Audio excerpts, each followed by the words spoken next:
Assalamualaikum dan salam sejahtera. Apa khabar murid-murid? Cikgu harap murid-murid dalam keadaan yang baik dan sentiasa sihat.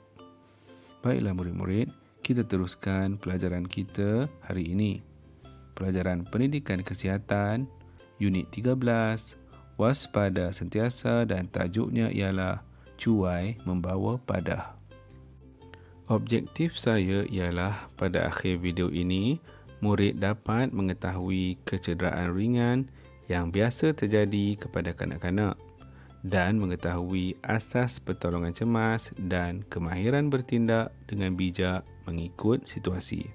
Sementara rujukan kita pula ialah buku Pendidikan Jasmani dan Pendidikan Kesihatan tahun 3. Marilah kita lihat pada muka surat 94 buku teks. Pada gambar itu menunjukkan seorang kanak-kanak yang tercedera kerana terjatuh dari tempat permainan. Kecederaannya itu berupa luka pada tangan. Itu dikenali sebagai kecederaan yang ringan.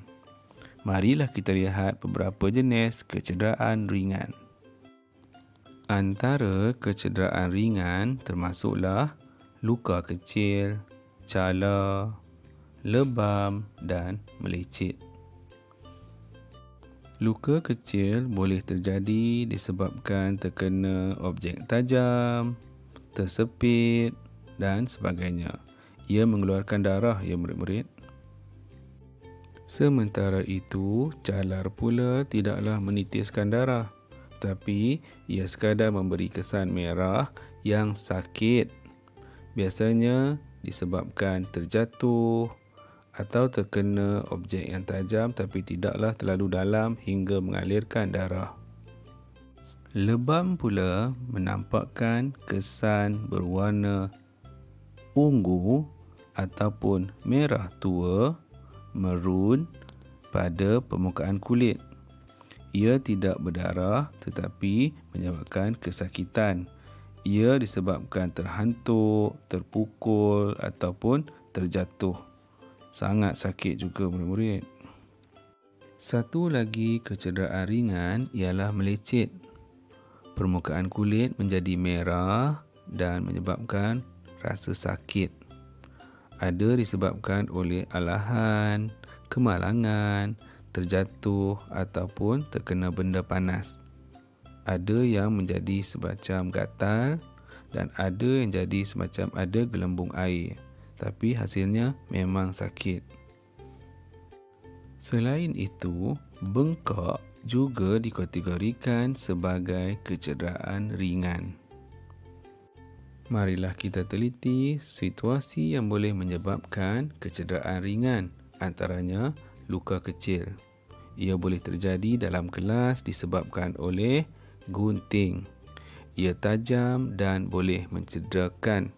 Jika terjadi sesuatu macam ni, tolonglah beritahu kepada guru dan kalau boleh elakkanlah untuk bermain-main dengan gunting dan sentiasalah berhati-hati semasa menggunakannya. Situasi berada di tempat yang cerun, bertangga atau berbatu juga boleh menyebabkan kamu mengalami kecederaan ringan calar ini. Calar ini sebabkan kamu terjatuhlah murid-murid. Mungkin menyebabkan kecederaan pada lutut atau tangan kamu. Ia akan menyebabkan kamu susah untuk berjalan dan sakit. Baiklah murid-murid, marilah kita tengok apa yang perlu buat jika kita mengalami kecederaan ringan ini. Langkah-langkah untuk merawat kecederaan ringan ialah dengan membersihkan kawasan yang cedera tersebut. Ia dibersihkan dengan antiseptik. Kemudian kalau ia luka, disapukan ia dengan iodin. Iodin ialah cecair rawatan yang berwarna kuning tu murid-murid.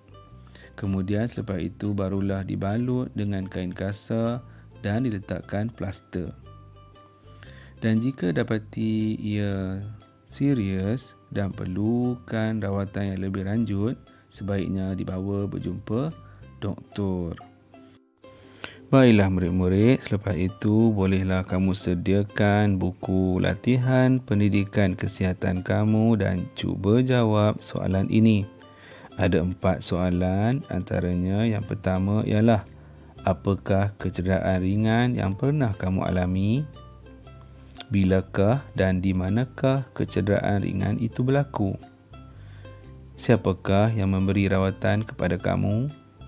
Dan apakah rawatan yang telah kamu terima? Jangan lupa murid-murid untuk tuliskan hari dan tarikh sekali serta tajuk. Okey murid-murid, sampai sini dahulu pertemuan kita untuk kali ini.